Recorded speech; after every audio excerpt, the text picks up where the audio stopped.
ڈھاکہ بنگلہ دیش سے ہمارے کمال بھائی نے سوال کیا ہے، گوہر شاہی مرحبا، السلام علیکم. Please receive my cordial and earnest solution, your kind eminence and my heartiest salam to all MFI. Please tell me about dreams. What is it and why do we have dreams? ہم لوگ تقدیر کا ذکر کرتے ہیں نا، کہ ہمارے نصیب میں کیا لکھا ہے، ہماری تقدیر میں کیا، اور ہمیں اپنی تقدیر تک ایکسس نہیں ہے. تو جن لوگوں کو ایکسس نہیں ہوتا ہے تو اللہ تعالیٰ ان کی تقدیر میں جو لکھا ہے، مستقبل میں جو ہونے والا ہے، وہ خوابوں میں دکھا دیتا ہے. وہ خوابوں میں دکھا دیتا ہے. پھر بہت بڑی بڑی بزرگ ہستیاں جو ہیں، انبیاء ہیں، اولیاء، فقراء، جن لوگوں کو یہ روحانی طاقت نہیں ہے کہ وہ ان کو بالمشافہ دیکھ سکیں، زمانہ گزر گیا یا اب روحانی طاقت نہیں ہے، ان سے مل نہیں سکتے، تو ان ہستیوں کا دیدار ہو جاتا ہے خواب میں. اگر روحانیت میں چل رہے ہیں تو مرشد کی طرف سے پیغامات آ جاتے ہیں خواب میں. اب چونکہ خوابوں کو اچھے مقاصد کے لیے اللہ تعالیٰ استعمال کرتا ہے، تو لہٰذا شیطان بھی پیچھے لگا رہتا ہے. شیطان بھی پیچھے لگا رہتا ہے کہ چلو اس کو میں الٹے سیدھے خواب دکھا دیتا ہوں تو یہ الجھ جائے گا. نبی کا اور مرسل کا ہر خواب سچا ہوتا ہے. 100 خواب میں سے 100 خواب سچے. ولایت جو ہے نبوت کا 40واں حصہ ہے. لہٰذا جو اولیاء کرام ہیں، اگر مثال کے طور پر انہوں نے 100 خواب دیکھے ہیں تو اس میں سے 40 صحیح ہوں گے اور 60 غلط ہوں گے. اور خواب صحیح ہے یا غلط ہے، اس کو پہچاننے کے لیے ان کے پاس باطنی علم ہوتا ہے. لہٰذا جو سچی بات ہوتی ہے وہ پہچان لیتے ہیں، جو جھوٹا خواب ہوتا ہے اس کو وہ رد کر دیتے ہیں.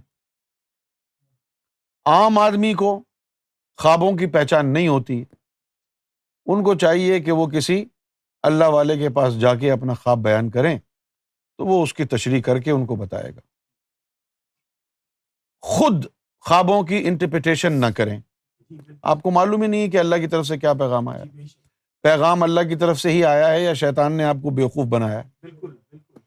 یہ خوابوں کی وجہ سے بہت سے لوگ گمراہ بھی ہو جاتے ہیں. کچھ ایسے لوگ ہیں جو روزانہ خواب دیکھتے ہیں، بڑے فارغ ہیں بھائی.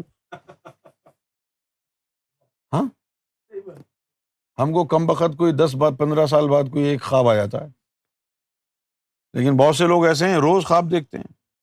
اچھا، کچھ خواب دیکھنے والے تو ایسے ہیں، خواب دیکھتے دیکھتے ان کو پیشاب آ گیا، اٹھ گئے، پیشاب کر کے آئے، پھر سو گئے، پھر خواب میں.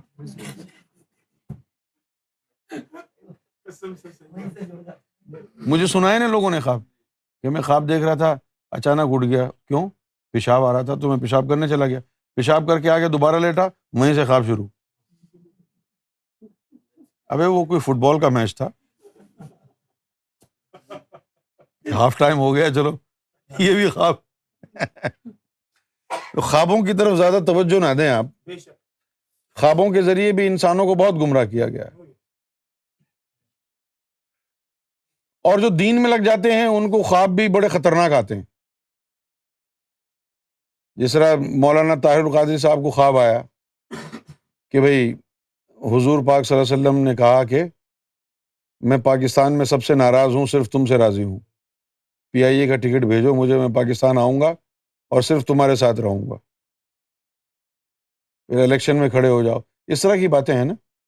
اب انہوں نے اس کو سچ مان لیا. مولویوں کے پاس علم نہیں ہے، اور جو کچھ حدیثوں میں آیا ہے ان حدیثوں کی حقیقت کو وہ عالم سمجھ نہیں پائے. لہٰذا ایک حدیث بیان کرتے ہیں خوابوں کے حوالے سے بار بار کہ بھئی جس نے مجھے خواب میں مجھے دیکھا اس نے مجھی کو دیکھا، کیونکہ شیطان میری صورت میں نہیں آ سکتا. لہٰذا اب خواب میں اگر کسی نے دیکھ لیا کہ کسی نے آ کے کہا کہ بھئی میں محمد ہوں صلی اللہ علیہ وسلم، تو وہ سمجھتے ہیں کہ حدیث میں تو لکھا ہے کہ میں ہی آؤں گا، شیطان میری صورت میں نہیں آ سکتا، لہٰذا انہوں نے پکا گمان کر لیا کہ میرے خواب میں جو آئے ہیں وہ حضور ہی ہیں۔ اب اس غلط فہمی کی وجہ سے بڑے بڑے علماء گمراہ ہو گئے، جیسے کہ مولانا اشرف علی تھانوی صاحب ہیں، انہوں نے خواب میں دیکھا، ثم معاذ اللہ، انہوں نے خواب میں دیکھا کہ حضور صلی اللہ علیہ وسلم جو ہے وہ پل صراط پر سے جا رہے ہیں اور معاذ اللہ گرنے لگتے ہیں، تو اشرف علی تھانوی ان کو بچاتے ہیں، اور یقین کر لیا انہوں نے اس پہ۔ اب کیا حال ہوگا؟ تو خواب جو ہے بڑا ہی سینسٹیو رجیم ہے، اس میں کسی اللہ والے سے جا کے آپ رجوع کریں خواب بتانے کے لیے، خود اس کی انٹرپریٹیشن نہ کریں، آپ کو کیا پتا کیا مطلب ہے اس کا۔